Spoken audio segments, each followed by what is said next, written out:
Welcome to the deep dive. You've sent us quite a collection of material this week.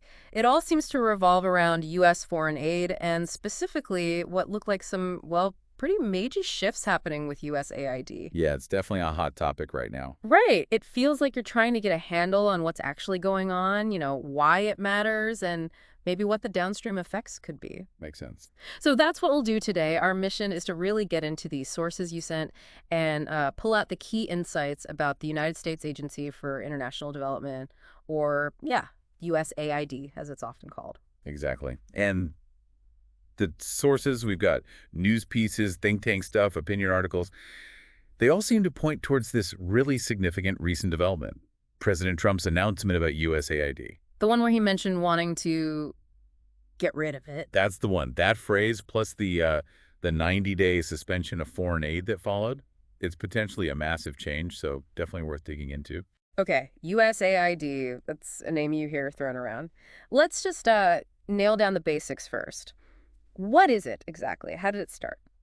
Well, you have to go back to 1961, height of the Cold War. Yep. The U.S. figured out that influencing developing nations wasn't just about military power. It was also, hearts and minds, markets too. So strategic from the get-go. Oh, absolutely. Its initial purpose wasn't, let's say, purely altruistic. It was definitely a strategic play to counter the Soviet Union's influence, especially in places like Southeast Asia, promote market economies, stop communism from spreading. It basically pulled together a bunch of existing U.S. foreign aid programs under one roof. Okay, so it started as this tool in the Cold War.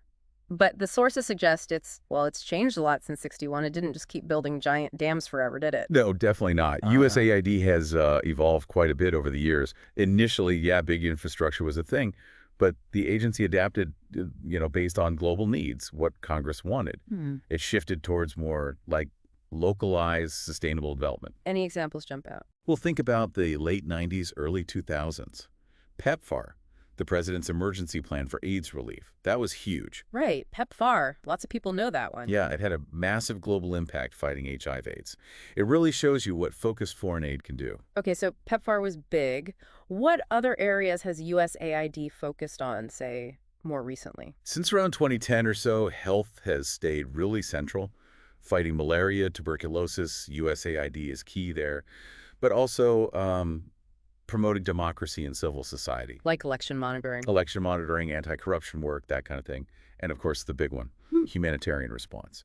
That was mainly through the Office of Foreign Disaster Assistance of FDA. Oh, FDA, they were the ones who showed up after earthquakes and floods, right? Exactly.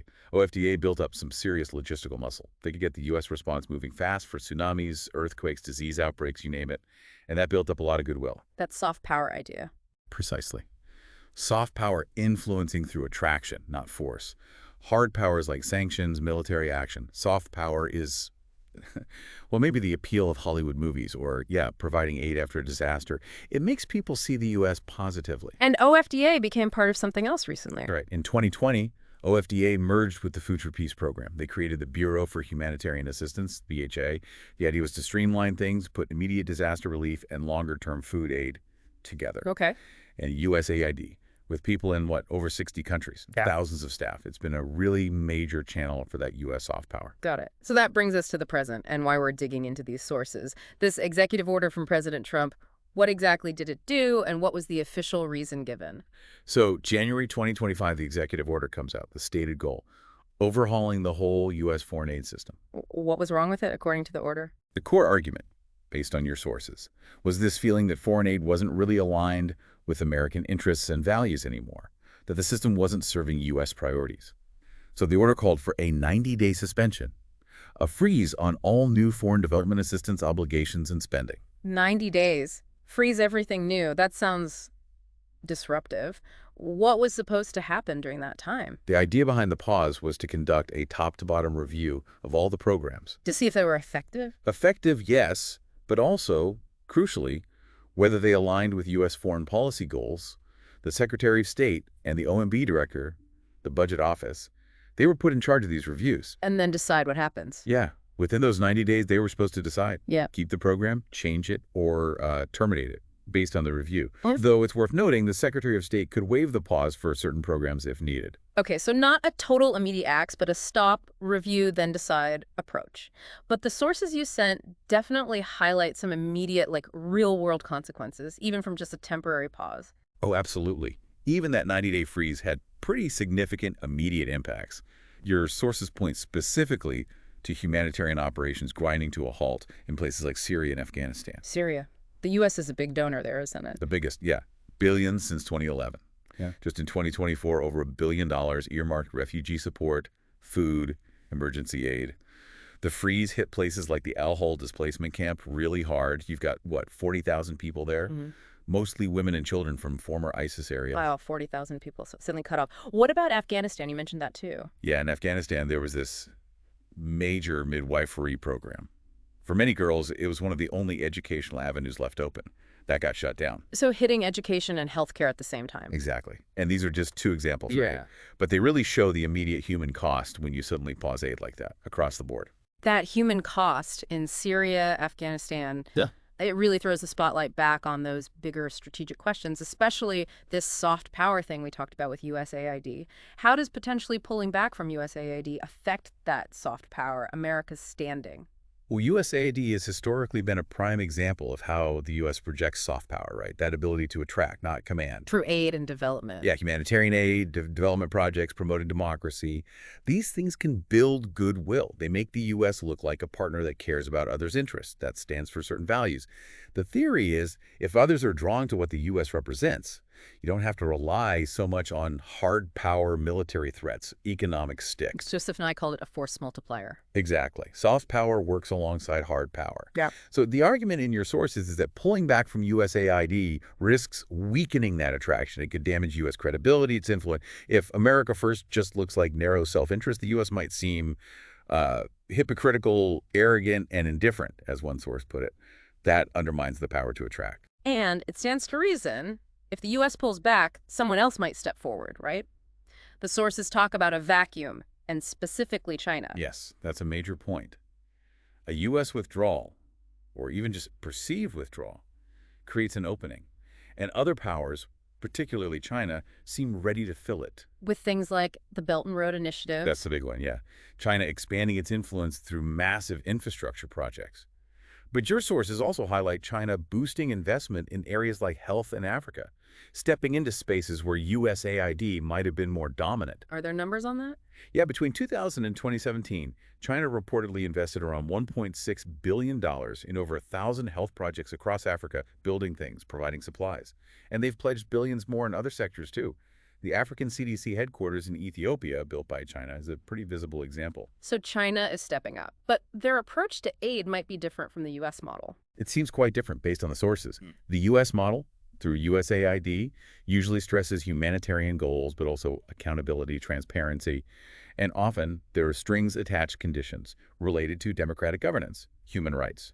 And China's model Tends to be less conditional, more focused on tangible infrastructure, roads, railways, hospitals. It often involves loans, investments in physical assets, without the same explicit focus on governance or human rights criteria.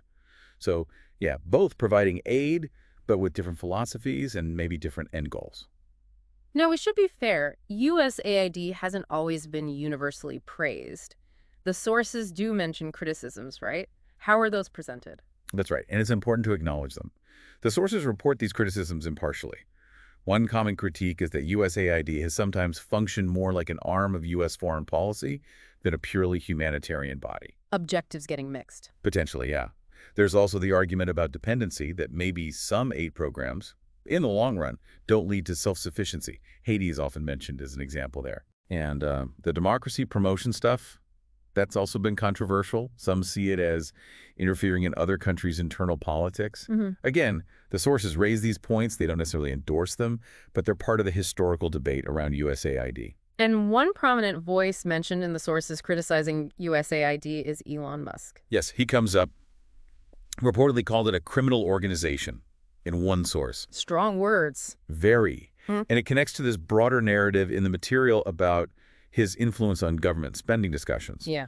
The sources don't really unpack why he holds that view, But his criticism definitely adds another layer to the political climate surrounding USAID's future. Okay, so despite the initial get rid of it talk, one source hinted that maybe it's more about rebuilding it differently. What's the thinking there? Yeah, that's an important nuance. While the initial rhetoric was strong, there are hints the administration might be thinking restructuring, not total elimination. One source mentioned a potential plan to rebuild USAID to better fit President Trump's vision. But we don't know what that looks like yet. Not from these sources, no. And it's crucial to remember, as the material points out, USAID was created by an act of Congress. So getting rid of it isn't just an executive decision. Exactly. Fully dismantling it or merging it wholesale into the State Department would likely need Congress to sign off. That adds a whole other layer of complexity, potential roadblocks. Finally, let's touch on disaster response again. The Bureau for Humanitarian Assistance, BHA. What are the concerns if USAID gets fundamentally changed or absorbed elsewhere? The worry is about the future of BHA and its ability to coordinate U.S. disaster relief effectively. If it's merged into the State Department, for instance. Right. The concern, as laid out in the sources, is that foreign aid priorities might shift even more towards purely national security interests, rather than focusing primarily on humanitarian need. This could potentially make the U.S. response to global crises less effective, less coordinated, if the main goal isn't simply alleviating suffering anymore. Okay, so wrapping this up. We're basically seeing a potential major shift away from a long-standing instrument of U.S. soft power, USAID. The stated reason is to align aid better with American interests. Right. And this is happening while the global stage is changing. Competitors like China are rising, offering different models of engagement. We've seen the immediate human costs of just the pause in aid, Yeah. and we've touched on the potential long-term ripple effects on geopolitics and America's image. It really connects aid, power, and global strategy. Absolutely does. And for you, looking to quickly get up to speed on this, hopefully this deep dive gave you that solid overview of a really significant foreign policy development and what its potential impacts could be. Definitely food for thought. So the big question to maybe leave folks with is, as the U.S. possibly changes how it does foreign aid and engages with the world, what are those long-term consequences going to be? For stability, for how American values are seen, for the global balance of power, it makes you really consider the different ways nations interact and what the results might be. Thanks for taking that deep dive with me. My pleasure.